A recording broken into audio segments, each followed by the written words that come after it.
आणि न्याय हक्कासाठी त्यांनी लढाई करत होते, करतायत. उपोषण चालू ठेवलं होतं, पण सरकार ढुंकून बघायला तयार नाही.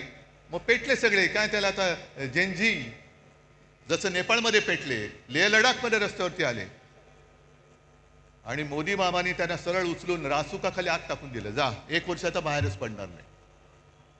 हा जनसुरक्षा कायदा, हम करे सो कायदा, तोच आपल्याला तोडून मोडून टाकायचा आहे.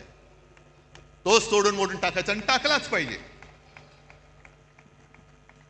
कारण मोदींची स्तुती करत होते तोपर्यंत वांगचूक हे देशद्रोही नव्हते, पण त्यांच्यावरती आता आरोप ठेवले की तुम्ही पाकिस्तानमध्ये जाऊन आलात, एका शिष्टमंडळातनं ते पाकिस्तानला गेले होते, म्हणून देशद्रोही म्हणून जर वांगचूक यांना अटक होणार असेल तर नवाज शरीफचा केक गपचूप जाऊन खाऊन येणाऱ्या मोदींना काय म्हणायचं, ह्या सुद्धा प्रश्नाचं उत्तर आम्हाला मिळालं पाहिजे.